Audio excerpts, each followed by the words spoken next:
everyone, in this tutorial I'm going to be showing you how I did this spaniel ear in pastels. Now what I like to do when I'm tackling a fur type like this is map in where my main sets of shapes are. So I'll start mapping in with my sanded soft pastel sticks with this soft tool here, putting in where my main bulk of highlights and my shadows are. I'm not really focusing on any kind of colour, I'm not really even worried about getting them as bright as they need to be or as dark as they need to be. I'm just mainly mapping in where the shapes are, and as I say, the highlights and the shadows, breaking it up into small sections, because something like this can be incredibly daunting. So I do find that by breaking this down into individual clumps and sections, maybe 1 or 2 square inches at a time, as you can see like what I'm doing here, helps to really break it down. It becomes far less daunting. Now if you have pan pastels, you can also use those to get your base layers down like what I'm doing here.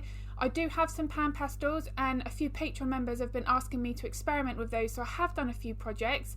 They're lovely, the colour saturation is beautiful, they'd be perfect for backgrounds. It's actually made me want to attempt to do a landscape, but at the moment my preference is still swaying towards using sanded soft pastel sticks, which is what I'm using here for this project.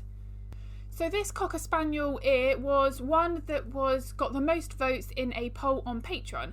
So what I like to do is every so often is submit 4 or 5 photos. I give Patreon members a couple of weeks, maybe a month, to vote for that photograph, and that will feature in a focus study so that I can try and tailor the content on my Patreon channel to what members would like. You know, maybe there's a specific topic they're struggling with, they can vote for it, and the one that gets the most votes is the one that will feature in that video. And this Cocker Spaniel ear did win, and it got quite a lot of the votes, so I do know it's a fur type that we all do struggle with. Knowing where to start, this is one of those ones where you'd look at that and you'd think it's really quite complex. But the way that I've broken down this tutorial, and it's available all in real time over on Patreon, if you would like to watch that, I'll put the link to my Patreon channel in the description below. The reference photo and the line art are all provided, in-depth voiceover, so if you do want to attempt this yourself, then as I say, my link to Patreon is in the description below. But what I'm doing here, this is what I call my first layer of refinement. So on top of my base layer, I'm now really just mapping in with my pastel pencils where my lights and my darks are, really starting to put in a few pencil strokes to indicate where that fur is travelling. Now in all of my Patreon tutorials, I do say the pencil colours that I'm using in the description. I list each individual pencil as well. But if you are watching any tutorial here on Patreon, here on YouTube, sorry, or on Patreon, and you don't have that exact colour, you can still follow along. Just pick up a pencil that is very, very similar and your outcome will be almost identical. We do put too much emphasis on the exact colour. What is more important is the contrast. We need to know whether or not we need a lighter version or a darker version of that colour, and that is how I narrow down my pencil selection, because I may have 50 pencils in front of me, but for this I might have only maybe used 20. Once I've got that layering combination in place and what colours that I want to be using, it's just a matter of then laying them down on that Pastelmat paper to get the outcome that you're after. Now the good thing with pastels, it's very much like acrylics and working with paint, that depending on how you layer, how much pastel pigment you put down, you will get a slightly different result. And that's one big advantage to pastels, because you can use the same set of and the combination of pencils, layer them slightly differently, and you can get a slightly different colour. So it's such a versatile medium to work with. You can also see here how I'm very easily able to layer my darks on top of my lights and the other way around, and that works really well for trying to capture realistic fur. The Patreon version of this is 1 hour 20 minutes long, so it's a nice tutorial. We're not sat at the easel for too long, but for something like this, with this complexity of this fur type, I find that by breaking it down in this way and how I have shown in the Patreon video, it becomes far more easy to do. Spaniel ears are one of the most tricky things to draw when we're working with any kind of medium really. I found the same when I used colour pencils, and that's because all the fur overlaps in so many different ways. We need to make sure that we're layering in the correct way to really hint at that level of realism. We don't want the fur to be looking too rigid, we want to still capture that softness, and there are many things that we need to think about in order to replicate that. One of which is how we hold the pencil. Now I speak about this a lot in my Patreon videos. Because it's all real time, I'm able to explain why I've got my hand in that position, why I'm holding the pencil in that way to create that specific fur stroke that I'm after. Now there are many things that will affect the first strokes that you're trying to create. So how much pressure you put on that pencil, where you hold it on the barrel of the pencil, and as you say, the angle of your hand will all make such a difference. You'll see here just how often I'm moving my fingers, my wrist, but my actual wrist is always in contact with the glassine. But sometimes my hand is changed in different angles to get different pencil strokes that I'm after. I find that this helps to create that variation in the first strokes, which is also key in making sure that we get it looking as natural as we can.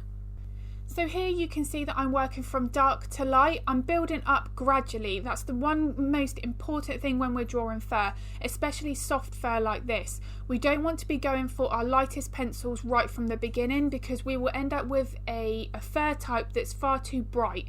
We need to make sure that we build up that depth gradually.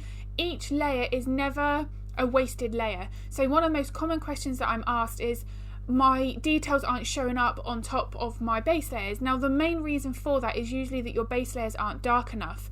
But there are many times where I'm working on pet portraits where I'm doing a layer and it's barely even noticeable, but by the time you start adding next layers on top of that, all of these individual layers start working together when you are trying to capture soft fur. It is all about building up that layer gradually, building that depth so that we can really create that illusion of that density of fur. So when you're looking at your reference photo, all the details that overlap everything else, all those fine, very delicate details, for instance, even the whiskers, all of those elements of the portrait need to be left till the very end. The reason for that is these overlap everything else, so they have to be on the very, very top. If we have a tendency to draw these details in too soon, what happens is we end up having to draw around them because we haven't built up enough depth behind them. So it's really important to leave those details to the end. Resist that temptation of putting them in too early, because we will end up making our lives a little bit more difficult in the long run. So you can see that although I'm building up my layers by gradually building up that lightness, that depth, it's all in my shadows. I want to make sure that I've got those clumps of fur and the shadows underneath it as dark as they need to be, with these first strokes that overlap, that are clumped next to it, to create that illusion of that thickness of fur.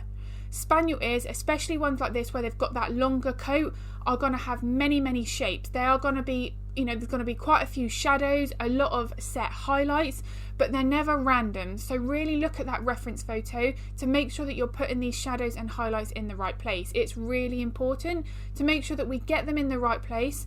We don't have to necessarily worry that each individual fur strand is 100% accurate. We do want to make sure they're close though. That's something that is really important.